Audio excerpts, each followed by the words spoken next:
प्यारे छात्रों अभी देख लीजिए 13.1 का बहुत इम्पोर्टेंट सवाल दिया गया है। एनसीईआरटी का है, आपके सामने में देखिए और देख लीजिए यहाँ पर क्या दिया है। कह रहा है कि दो घनों जिनमें से प्रत्येक का आयतन 64 सेंटीमीटर क्यूब है के संलग्न फलकों को मिलाकर एक ठोस बनाया जाता है।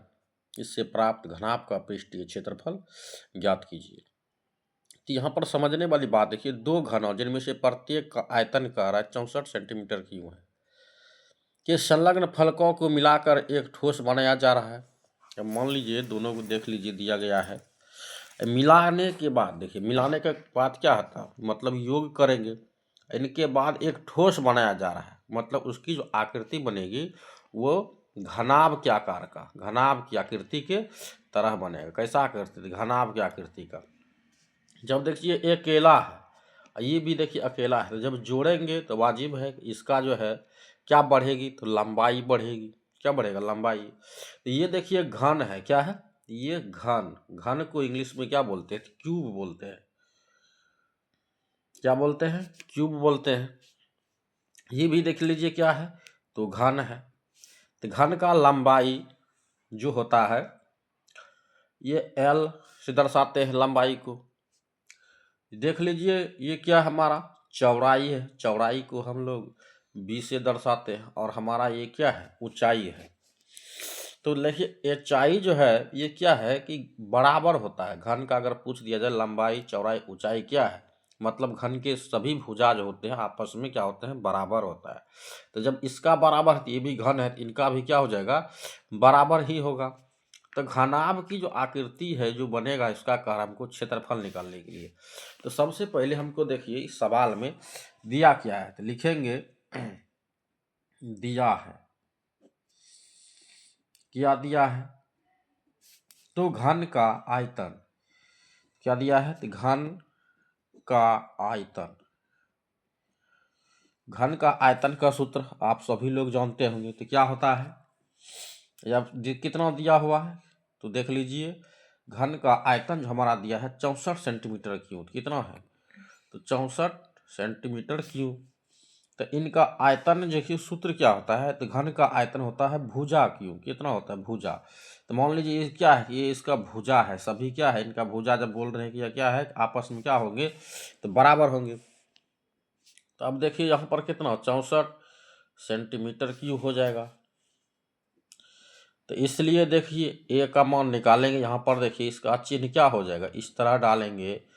तो 64 पर क्या है? घन। घनमूल हम लोग देखिए आपस में आप लोग सभी लोग कक्षा 8 में बनाए होंगे। इनका मतलब क्या हुआ, जैसे वर्गमूल में 2 को जोड़ा था, यहाँ पर 3 को जोड़ा, मतलब 4 गुना 4 गुना 4। देखिए कितना होगा, इससे एक 4 निकलेगा। तो इसकी भुजा कितना हुआ, वो ए का मान जो हमारा हुआ कितना हुआ, तो 4 सेंटीमीटर हो गया। मतलब हमारा देखिए लंबाई एल का मान भी हमारा 4, पहले दूसरा का देखिए कितना, बी का मान भी हमारा 4, ऊंचाई भी हमारा 4।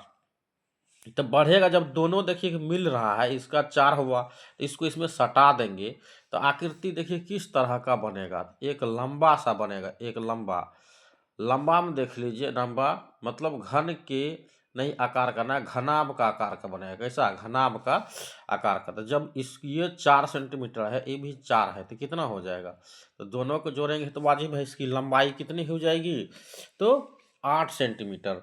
मतलब एल का मान हो जाएगा कितना, तो 8 सेंटीमीटर। कितना सेंटीमीटर हो जाएगा? तो 8 सेंटीमीटर। जबकि हमारा ऊंचाई हमारा कितना हो जाएगा, मात्र 4 सेंटीमीटर, और हमारा चौड़ाई कितना हो जाएगा, मात्र 4 सेंटीमीटर। तो इस कह रहा था क्या कि पृष्ठीय क्षेत्रफल निकालने के लिए घनाभ का पृष्ठीय क्षेत्रफल। तो आइए देखते हैं घनाभ का पृष्ठीय क्षेत्रफल कैसे निकलता है। तो आप लोग बिल्कुल वीडियो में बने रहें। तो लिखते हैं क्या, इसलिए घनाभ का पृष्ठीय क्षेत्रफल, तो घनाभ का पृष्ठीय क्षेत्रफल। तो घनाभ का पृष्ठीय क्षेत्रफल क्या होता है, तो सबसे पहले लिखते हैं तो 2 into l b plus b h plus h l. इनका मतलब एल मतलब लंबाई, बी मतलब चौड़ाई, बी मतलब चौड़ाई, एच मतलब ऊंचाई, एच मतलब ऊंचाई, एल मतलब लंबाई। इसके बीच में कुछ का चिन्ह नहीं है तो गुना का चिन्ह है। किसका है? तो गुना का चिन्ह हमारा दिया है। आइए इसको हल करते हैं। तो 2 इंटू एल का मान देखिए कितना दिया है हमारे पास, कितना है? तो 8 सेंटीमीटर, 8 सेंटीमीटर, बीच में गुणक चिन्ह। चौड़ाई देखिए बी का मान कितना हमारा है, तो 4 है, तो 4 लिखेंगे। फिर कितना है? तो 4 होगा। एच हमारा कितना? तो 4 है। फिर एच कितना? तो 4 है। एल का मान कितना है? तो 8 है। तो इनको अगर देखिए हल करेंगे तो क्या निकलेगा? हल करते हैं तो सबसे पहले कोष्ठका में गुना का हल होगा। 8 चौकी कितना? तो 32, 4 चौक कितना? तो 16। जो गुणक चिन्ह है पहले उसको हल कर रहे हैं। प्लस 8 4 कितना? तो 12। अब देखिए क्या फिर करेंगे, क्या तो जोड़ेंगे। तो अब देखिए जोड़ते हैं, 6 2 8, 8 तो 10 के हो जाएगा 0, बाकी 1। 1 1 2 3 2 5, 1 कितना हो जाएगा? 6। अब देखिए यहाँ पर क्या है, छेदना 12, 120 सेंटीमीटर स्क्वायर हो जाएगा। क्या हो जाएगा? 120 सेंटीमीटर स्क्वायर या वर्ग मीटर हम इसको लिख सकते हैं। तो बहुत ही ज़बरदस्त सवाल है, एक बार आप पूरे देख लीजिए। अगर कोई भी व्यक्ति इसको लेना चाह रहे हैं तो स्क्रीनशॉट भी आप ले लीजिए, ताकि आपके लिए सवाल बहुत बेहतरीन है बिहार बोर्ड के लिए। तो इधर भी देख लीजिए, तो इनको आप आसानी पूर्वक समझ पा रहे हैं। अगर नहीं समझ पा में आ रहा है तो आप हमें कमेंट से में ज़रूर पूछ सकते हैं कि किस जगह पर आप नहीं समझ पाए हैं। Okay, thank you, all the best.